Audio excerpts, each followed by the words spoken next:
नमस्कार दोस्तों, स्वागत है आपका।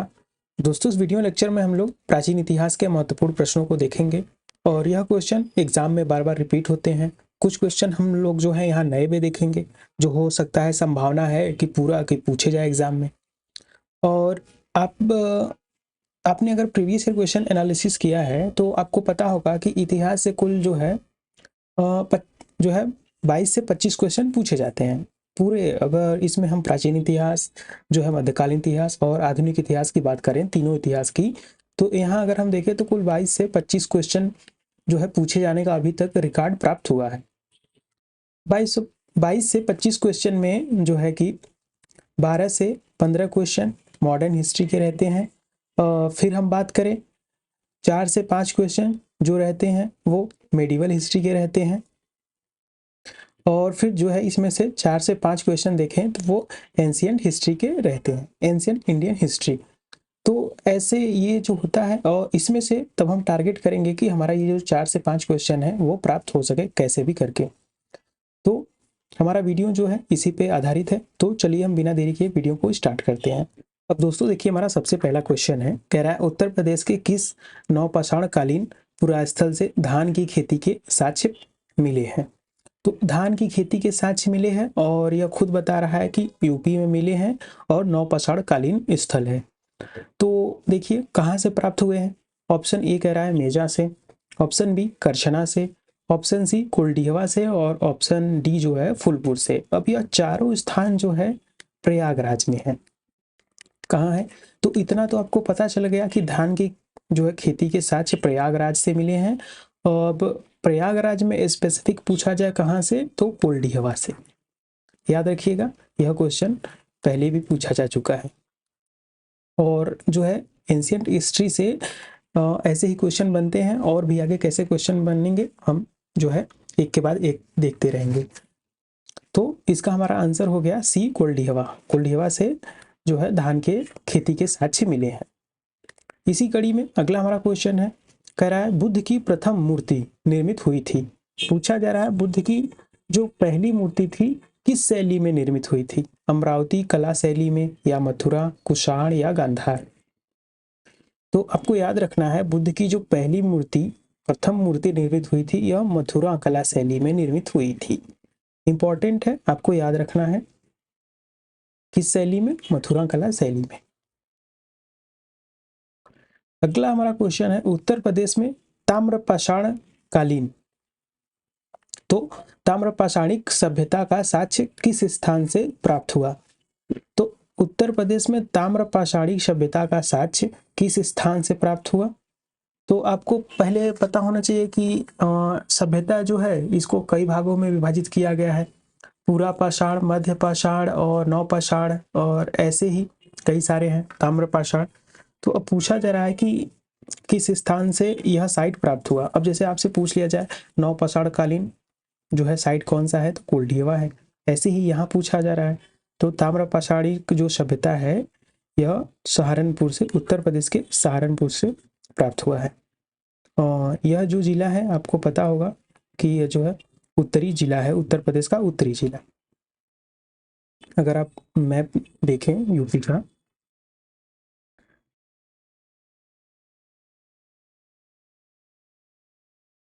तो ये तो सहारनपुर आपका जो है इन क्षेत्रों में पाया जाता है, नॉर्थ में। आगे बढ़ते हैं। अगला हमारा क्वेश्चन कर रहा है, बौद्धों के लिए उत्तर प्रदेश में स्थित सारनाथ क्यों महत्वपूर्ण है। तो सारनाथ में भगवान ने अपना पहला उपदेश दिया था। भगवान बुद्ध ने अपना पहला उपदेश जो है उत्तर प्रदेश के सारनाथ में दिया था, और सारनाथ जो है यह उत्तर प्रदेश के वाराणसी जिले में स्थित है। कहाँ है? वाराणसी में। अब देखिए ऑप्शन ए कह रहा है भगवान बुद्ध ने सारनाथ में ज्ञान प्राप्त किया था। तो फिर अगला देखिए, ज्ञान प्राप्त किया था, भगवान बुद्ध का जन्म सारनाथ में हुआ था। जन्म पूछा जा रहा है। भगवान बुद्ध का सारनाथ में महापरिनिर्वाण मतलब मृत्यु, देहांत हुआ था। अब कह रहा है ज्ञान प्राप्त करने के बाद भगवान बुद्ध ने सारनाथ में पहला उपदेश दिया था। तो ज्ञान की प्राप्ति कहाँ हुई थी? बोध गया में। फिर ऑप्शन हमारा इसका डी है, ज्ञान प्राप्ति के बाद जो भगवान बुद्ध आए सारनाथ और इन्होंने अपना पहला उपदेश जो है यही सारनाथ दिया वाराणसी में। तो याद रखिएगा।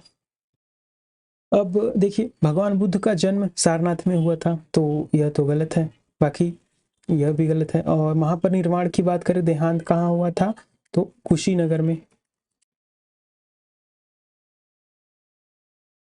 याद रखिएगा। और सबसे ज्यादा उपदेश की बात करें तो वह श्रावस्ती है, और यह भी क्वेश्चन पूछा गया है। अगला हमारा क्वेश्चन है, साटक वस्त्र निर्माण का प्रमुख केंद्र था। तो साटक एक वस्त्र होता था, अब पूछा जा रहा है इस निर्माण का प्रमुख केंद्र कौन सा था, तो इसका केंद्र भी वाराणसी ही था। अगला हमारा क्वेश्चन है, कन्नौज से पूर्व हर्षवर्धन कहाँ का शासक था। यह क्वेश्चन यूपी ट्रिपल एसी 2016 में पूछा जा चुका है। तो ये जो कन्नौज थी हर्षवर्धन की राजधानी थी। अब पूछा जा रहा है कि कन्नौज से पूर्व जो हर्षवर्धन कहाँ का शासक था, तो इससे पूर्व जो यह था थानेश्वर का शासक था। और हर्षवर्धन की राजधानी दोनों थी, थानेश्वर भी थी और कन्नौज भी, इसीलिए इनकी राजधानी दोनों थी। और जो है प्राचीन इतिहास के यह अंतिम हिंदू राजा थे, याद रखिएगा।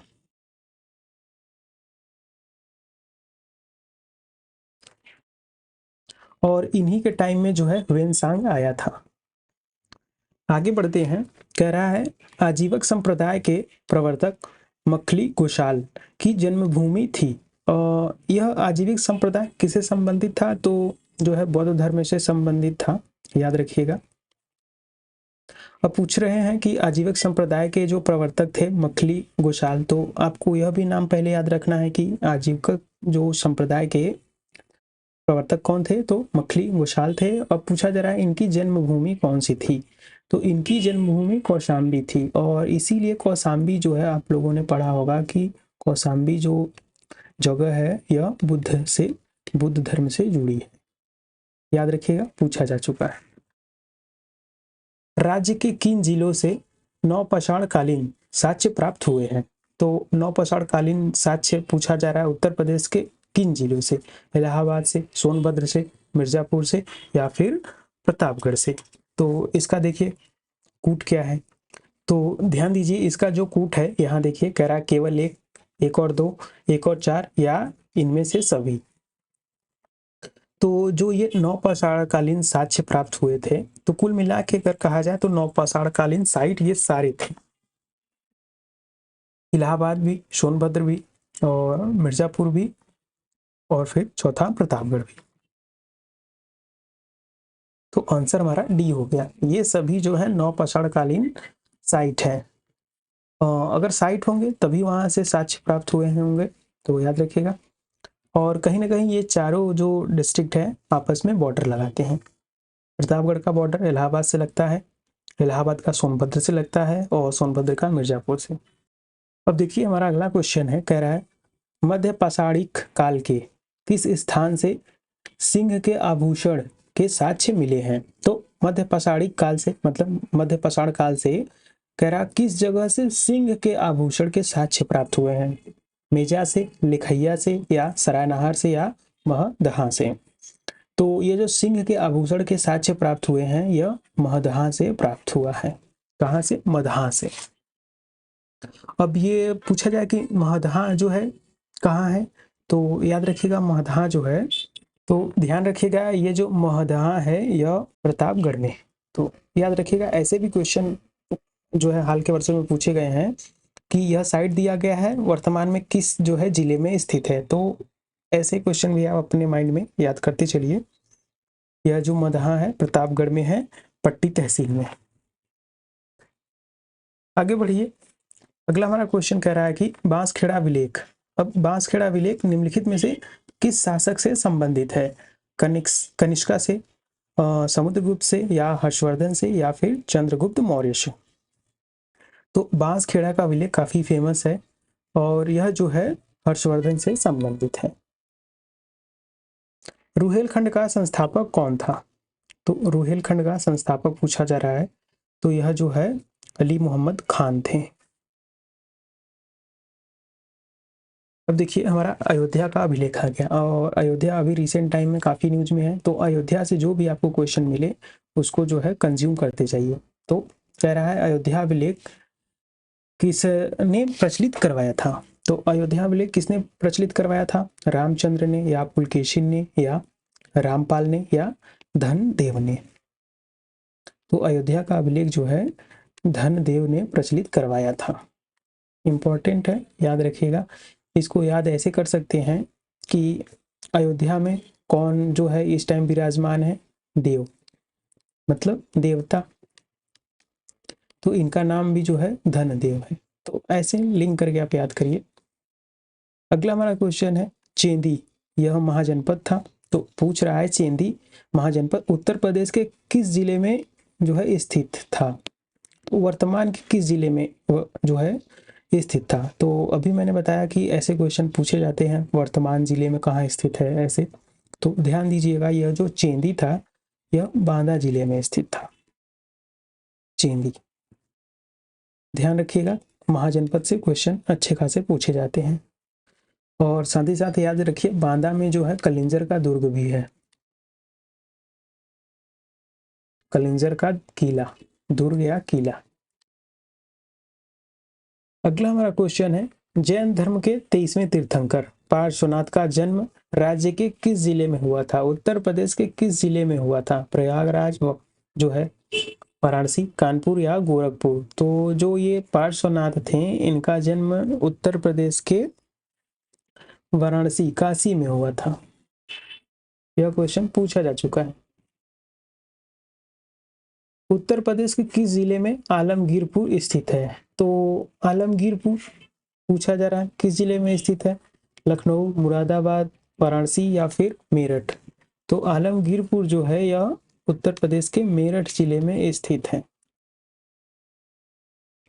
और आलमगीरपुर इतना इम्पोर्टेंट क्यों है? तो अगर पूछा जाए तो यह जो है हड़प्पा स्थल का सबसे उत्तरी जो है स्थान है, तो याद रखिएगा। देखिए हमारा 16वां क्वेश्चन कह रहा है बुद्ध की प्रतिमा का पहली बार विकास हुआ। फिर से ये क्वेश्चन रिपीट हो रहा है। कह रहा है मौर्य कला में, गुप्त कला में, या मथुरा कला में, या अमरावती कला में? तो यह क्वेश्चन अभी हमने पढ़ा कि बुद्ध की प्रतिमा का विकास जो है यह मथुरा कला में हुआ था। ऑप्शन हमारा सी सही है। उत्तर प्रदेश के खालिस्तान में, मतलब कौन सी जगह में बुद्ध ने अपना पहला उपदेश दिया और अपनी कार्य विधि की नींव रखी? तो यह क्वेश्चन भी हम लोगों ने अभी पढ़ा, यह जो है सारनाथ में। और अगर ऐसे क्वेश्चन में पहला उपदेश वगैरह ऐसा अगर ऐसा क्वेश्चन पूछा जाए तो इसमें 3-4 टाइप के क्वेश्चन बनते हैं। जैसे सारनाथ में इन्होंने अपना पहला उपदेश दिया, इसको कहते हैं धर्मचक्र प्रवर्तन, तो धर्मचक्र प्रवर्तन कहते हैं। और फिर हम बात करें कुशीनगर में, तो इनकी यहाँ मृत्यु हुई, इसको कहते हैं महापरिनिर्वाण। और फिर श्रावस्ती की बात की जाए तो श्रावस्ती में इन्होंने सबसे ज्यादा उपदेश दिया था। पहला उपदेश तो दिया था सारनाथ में, और सबसे ज्यादा बात करें तो श्रावस्ती में। अब इसको याद कैसे करें कि पहला, या हो सकता है कुछ स्टूडेंट भूल जाते हो, तो उनको याद करने का ये तरीका हो सकता है। पहला उपदेश तो आप मान लीजिए याद कर लीजिए कि सारनाथ। अगर आपको एक को याद हो जाए कंफर्म, तो आप दूसरा तो समझ जाएंगे कि दूसरे का ऑप्शन तो यही होगा। तो मान लीजिए कोई भी इंसान कोई उपदेश या बातचीत कहता है तो कहाँ कहता है? बस्ती में। बस्ती का मतलब क्या होता है? मतलब लोगों के रहने का स्थान, जहाँ लोग ज्यादातर रहते हो। तो ज्यादातर लोग कहाँ रहेंगे? बस्ती में रहेंगे, तो बस्ती मतलब श्रावस्ती। तो सबसे ज्यादा उपदेश कहाँ देंगे भगवान बुद्ध? बस्ती में ही तो देंगे जहाँ लोग होंगे। तो इस हिसाब से आप याद कर सकते हैं।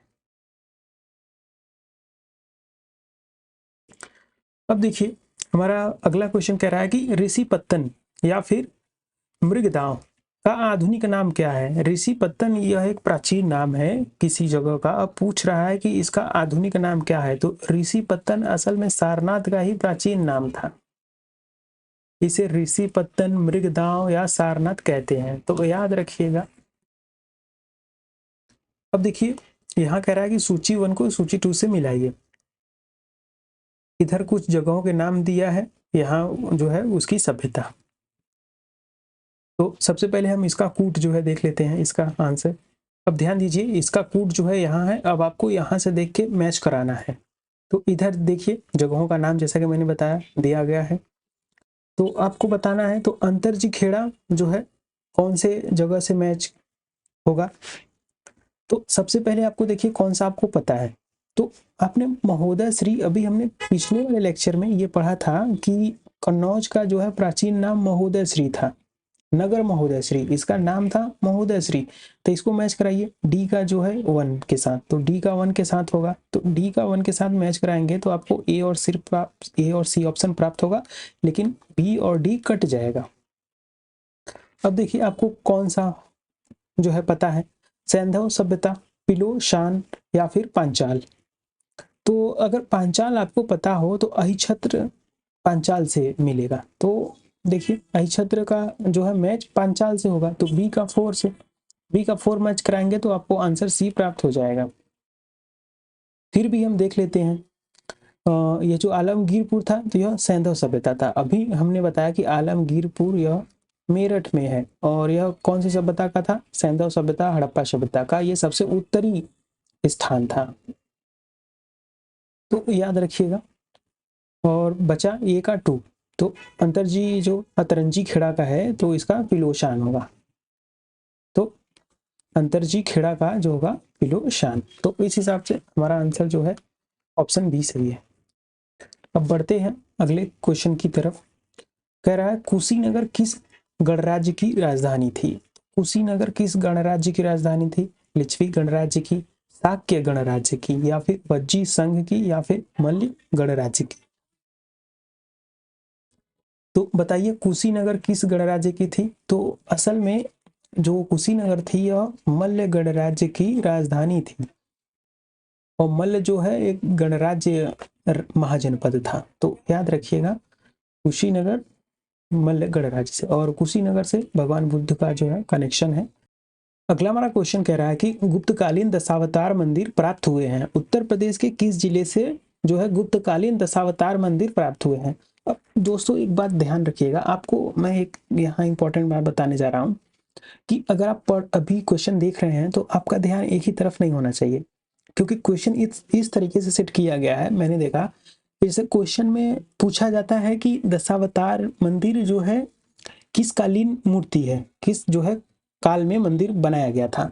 तो वैसे क्वेश्चन में पूछा जाता है गुप्तकालीन, लेकिन क्वेश्चन में जो आपको गुप्तकालीन पहले ही दिया गया है, तो क्वेश्चन कुल मिला के यहाँ आपको 3 तरीके से हो गया, 3 इन्फॉर्मेशन। पहली बात तो आपको दशावतार मंदिर पता चल गया, किस काल में बना है, गुप्त काल में। अब पूछा जा रहा है किस जिले में है, तो यह देवगढ़ में है। तो ध्यान देते चलिएगा, आप यहाँ भी ध्यान दीजिए, जैसे दशावतार मंदिर पढ़ रहे हैं तो यह गुप्तकालीन है, यह भी याद रखिए, और यह देवगढ़ में है, ये तो मैं बता ही रहा हूँ। तो आपको याद रखना है कि गुप्तकालीन मंदिर है दशावतार मंदिर, और देवगढ़ में है, और यह ईंट से निर्मित जो है मंदिर है। ईंट से निर्मित मंदिर, प्राचीन काल में आपको पता है कि पहले जो मंदिर बनते थे वो पत्थर निर्मित है, लेकिन कुछ ऐसे मंदिर हैं जो ईंट से निर्मित है, उनमें से एक दशावतार मंदिर भी है, और यह उत्तर प्रदेश के देवगढ़ में स्थित है। आगे बढ़िए।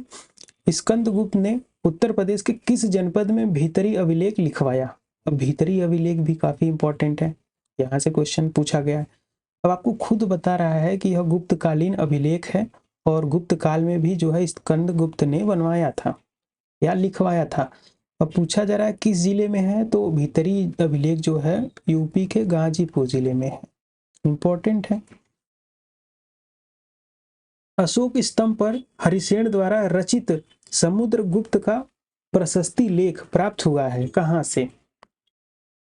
तो यह जो है प्रयागराज से प्राप्त हुआ है, और अशोक स्तंभ पर हरिसेन द्वारा रचित। अब देखिए यहाँ कई सारे इंफॉर्मेशन है, देखिए अब जो है अशोक स्तंभ पे कुछ जो है लेख लिखवाए गए हैं, जो है पत्थर पे समुद्रगुप्त ने कुछ लिखवाए हैं, और लिखा कौन है, तो हरिसेन ने।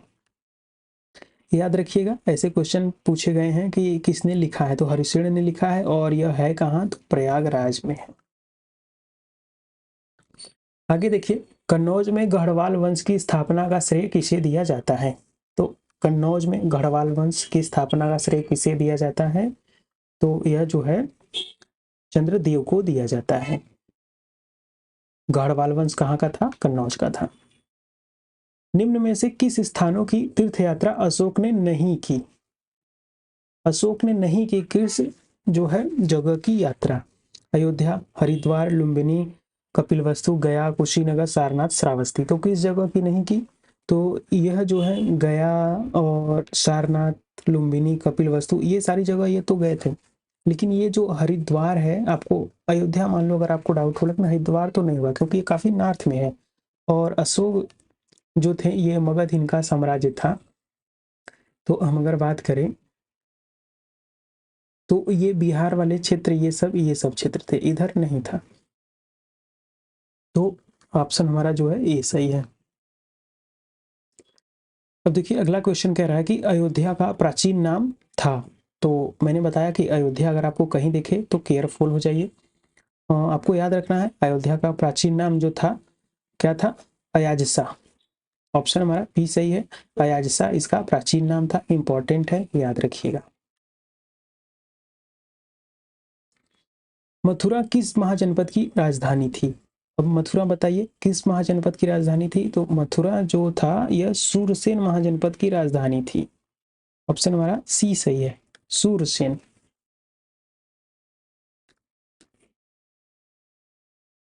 श्रावस्ती किस महाजनपद की राजधानी थी? तो श्रावस्ती जो है यह कौशल महाजनपद की राजधानी थी। इंपॉर्टेंट है दोनों क्वेश्चन, जो है जनपद, महाजनपद और उसकी राजधानियों को मैच कराने के लिए ऐसा क्वेश्चन आता है, ऐसे मैच द फॉलोइंग के लिए, तो याद रखिएगा। हर्षवर्धन द्वारा उत्तर प्रदेश के किस किस स्थानों पर बौद्ध सम्मेलनों का आयोजन किया गया? तो किन किन स्थानों पर किया गया बौद्ध सम्मेलन, बताइए। वाराणसी में, सिद्धार्थनगर में, और प्रयागराज में, या फिर कन्नौज में? तो सबसे पहले आपको ये तो पता होगा कि हर्षवर्धन की राजधानी क्या थी? तो कन्नौज था, इतना तो आप कंफर्म हो। दो ऑप्शन कट गया।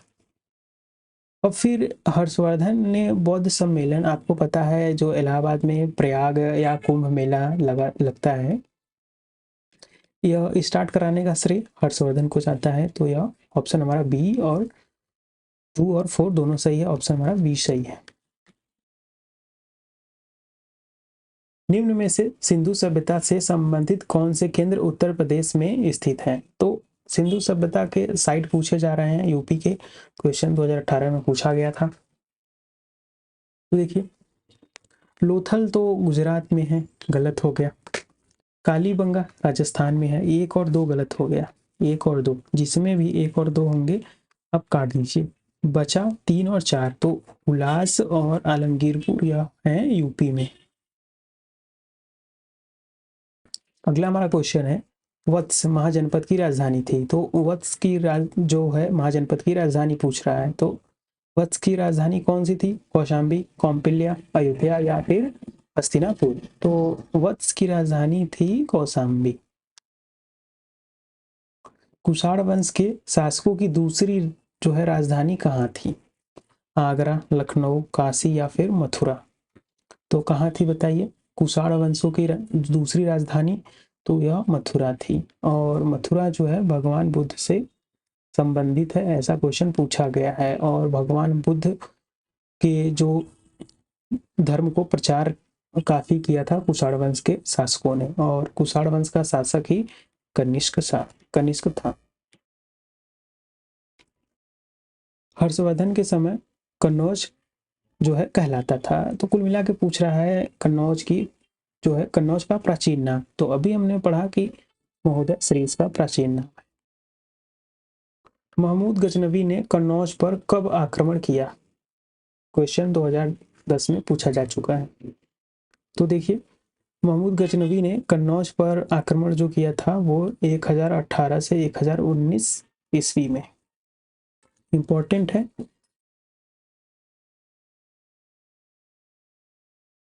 कौशाम्बी को किसने विशेष क्षति पहुंचाई थी?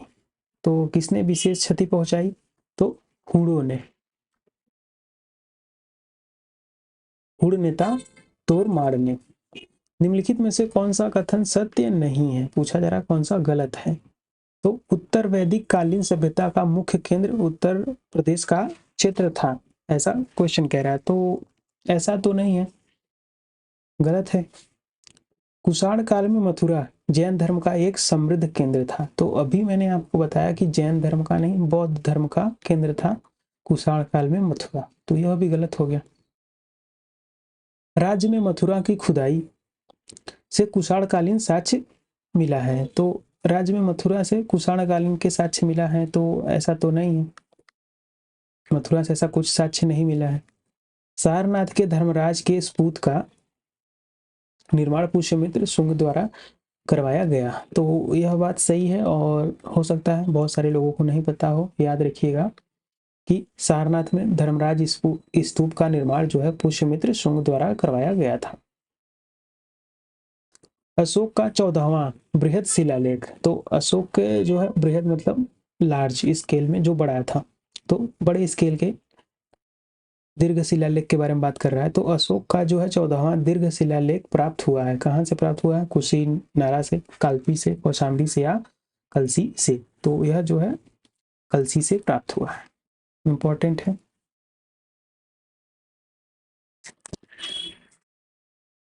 अब देखिए, काशी का सर्वप्रथम उल्लेख प्राप्त होता है कौन से वेद से? तो काशी का जो पहला पहला उल्लेख प्राप्त होता है यह अथर्ववेद से प्राप्त होता है।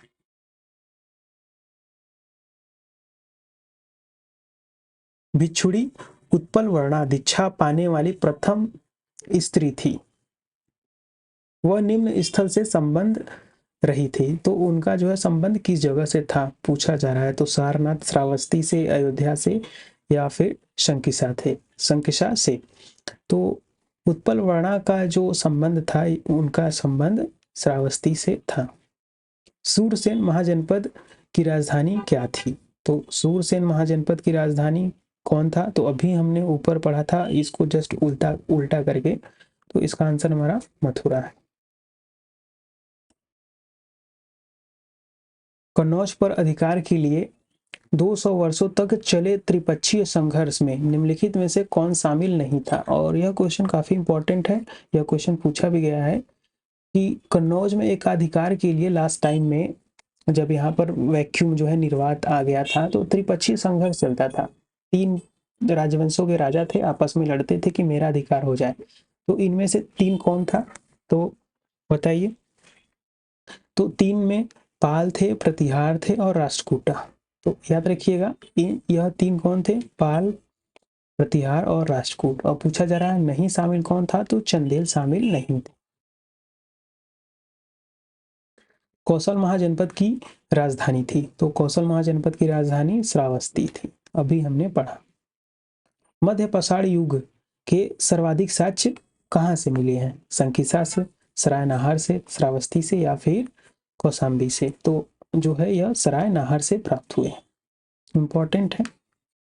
अब याद रखिए कि सरायनाहार जो है कहाँ है? तो यह प्रतापगढ़ में है। और प्रतापगढ़ में ऐसे 3 साइट है। पहला तो हो गया हमारा सरायनाहार, दूसरा हम बात करें तो महदहा। तो अभी हमने ऊपर जो है महदहा भी पढ़ा था। पहला ये हो गया, दूसरा हमारा महदहा हो गया, और तीसरा बात करें तो तीसरा जो है दमदमा है। कौन सा? दमदमा। तो यह तीनों जगह जो है प्रतापगढ़ से संबंधित है, इतना आप याद रखिएगा। और यह तीनों स्थल जो है मध्य पाषाण युग से संबंधित है। प्राचीन काल में उत्तर प्रदेश का क्षेत्र गंगा के मैदान में स्थित था, वह किस नाम से चर्चित था? तो बताइए। तो जो है उत्तर प्रदेश को कुल मिला के, ये सब कथाबाजी छोड़िए, बताइए कि उत्तर प्रदेश को पहले किस नाम से जाना जाता था?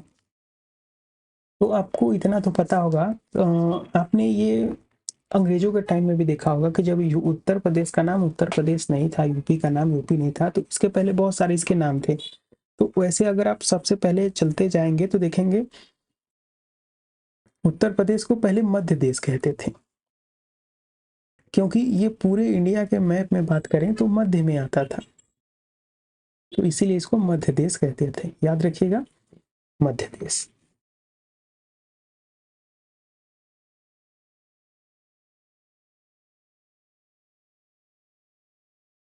अब देखिए, हमारा अगला क्वेश्चन कह रहा है कि सूची 1 को सूची 2 से मिलाइए। फिर यहाँ है क्या, तो सूची 1 में महाजनपद दिया है और सूची 2 में राजधानी। जैसा कि मैंने आपको स्टार्टिंग में ही बताया कि महाजनपद से ऐसे ही क्वेश्चन बनते हैं, एक तरफ तो आपको महाजनपद दे देगा, दूसरी तरफ राजधानी। तीसरी इसमें एक और तरीका भी हो सकता है, जो है शासक पूछ सकता है, जो है शासक।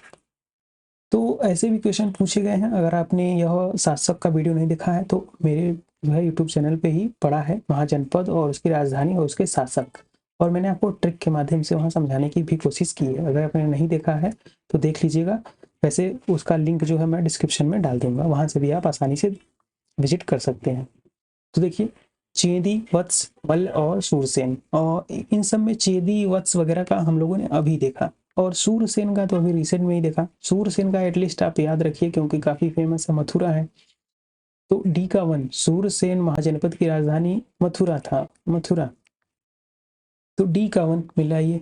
अब डी का 1 मिलाएंगे तो आपको तुरंत ही आंसर जो है प्राप्त हो गया। तो मतलब एग्जामिनर भी चाहता था कि क्या आपको जो सबसे फेमस वाला है वो पता है, तो आपको सबसे फेमस वाला ही नहीं पता है तो फिर क्या आप जो है आंसर करेंगे। तो इतना एटलीस्ट कुछ जो बहुत ही महत्वपूर्ण है उसको याद रखिए। बाकी के भी देख लेते हैं। अब देखिए, अब वत्स, वत्स जो है यह कौशाम्बी का है। प्रयागराज है, तो प्रयागराज कौशाम्बी में ही प्रयागराज आता था उस टाइम, इलाहाबाद। तो याद रखिए एटलीस्ट कौशाम्बी का और जो है मथुरा का। तो वत्स जो है यह मथुरा का, सॉरी वत्स जो है कौशाम्बी का था। अब देखिए, जो मल्ल है यह कुशीनगर का था और चेंदी जो है यह सुक्तिमती का है।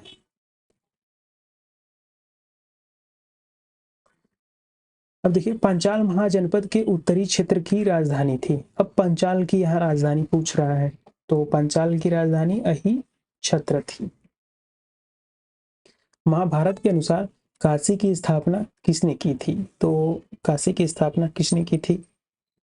गौतम बुद्ध ने, और दिवोदास ने, कौटिल्य ने, या काशीराज ने? तो आपको पता है काशी नाम भी है। और अब आप यहाँ ध्यान दीजिएगा कि अगर आप काशी देखेंगे तो बड़े ही, अब आपको इतना तो पता होगा कि गौतम बुद्ध का इनसे लेना देना नहीं है, कौटिल्य का भी नहीं है। अब ध्यान देखिए कितने स्मार्ट तरीके से ऑप्शन सेट किया गया है, काशीराज या दिवोदास। अब दोनों में से आपको चूज करना है, लेकिन आपका दिमाग कहेगा काशीराज, क्योंकि काशी हो सकता है इन्हीं के नाम पे रखा गया हो, तो आप गलत है। आंसर हमारा सी है, दिवोदास ने। इंपॉर्टेंट है, अगर ट्रिकी है तो इंपॉर्टेंट है। देखिए, गढ़वाल वंश का अंतिम शासक कौन था? तो गढ़वाल वंश का अंतिम शासक जो था यह जयचंद था। जैन एवं बौद्ध धर्म का उदय किस न जो है सदी में हुआ था? तो किस सदी में हुआ था? चौथी में, सातवीं में, और छठी में, या पांचवी में? तो इतना याद रखिए कि इनका आपको पता ही होगा कि इनका जो जन्म उदय हुआ था धर्म का, इन दोनों धर्म का जन्म ईसा पूर्व में हुआ था, बीसी में। तो अब पूछा जाएगा किस बीसी में हुआ था? तो छठी शताब्दी ईसा पूर्व। उत्तर प्रदेश में जैन एवं बौद्ध दोनों धर्मों का प्रसिद्ध तीर्थ स्थल कौन सा है? देवी पाटन, कुशीनगर, कौशाम्बी, सारनाथ। तो स्टार्टिंग में ही मैं आपको बताया था कि बौद्ध धर्म का जो है प्रसिद्ध तीर्थ स्थल कौशाम्बी है। तो अगर इसका कौशाम्बी है तो इसका भी होगा। अगर अकेले बौद्ध धर्म का पूछा जाए तो इनका संबंध सारनाथ से भी है और कुशीनगर से भी है, कौशाम्बी से तो है ही। देखिए, हमारा अगला क्वेश्चन कह रहा है, अशोक द्वारा उत्तर प्रदेश के बौद्ध तीर्थ स्थानों की यात्रा का सही क्रम क्या है? तो अशोक का जो है बौद्ध तीर्थ स्थानों की यात्रा का सही क्रम पूछ रहा है। सबसे पहले कहाँ गए थे और सबसे बाद में? अब यह क्वेश्चन जो है टफ कैटेगरी का है, तो याद रखिएगा। तो यह जो है सबसे पहले कुशीनगर, फिर उसके बाद लुम्बिनी गए, फिर सारनाथ, फिर सारनाथ से श्रावस्ती। तो हमारा जो कूट ये सही है। लास्ट हमारा क्वेश्चन है, अंतिम क्वेश्चन हमारा कह रहा है, प्रतिहारों के पतन के उपरांत महोबा में किस वंश की सत्ता स्थापित हुई? महोबा में पूछ रहा है प्रतिहारों के पतन के बाद। तो देखिए, जो है प्रतिहारों के पतन के बाद महोबा में जो है चंदेलों का सत्ता स्थापित हुआ। ऑप्शन हमारा सी सही है। तो दोस्तों ये रहे हमारे जो है प्राचीन भारतीय इतिहास के महत्वपूर्ण प्रश्न। इसमें से आपने देखा बहुत सारे क्वेश्चन एग्जाम में आए हैं, ऐसे क्वेश्चन बनते हैं और यह उत्तर प्रदेश का नेचर ही है कि ऐसे क्वेश्चन बनते हैं महाजनपद से और राजा महाराजा से, बौद्ध से, जैनिज्म से। इसमें कहीं ना कहीं हम लोग तीनों क्वेश्चन देख लिए। हम लोगों ने हड़प्पा सभ्यता के भी यहाँ क्वेश्चन देखे और महाजनपद से भी देखें, बुद्धिज्म जैनिज्म से भी क्वेश्चन देखें। तो आप ये सब देखिए और इसको रिवाइज करने की कोशिश कीजिए। बाकी हमारा वीडियो जो है यहीं पर समाप्त होता है। वीडियो अच्छा लगा हो तो वीडियो को लाइक कीजिए, चैनल को सब्सक्राइब कीजिए और कैसा लगा आप कमेंट करके जरूर बताइए। धन्यवाद दोस्तों।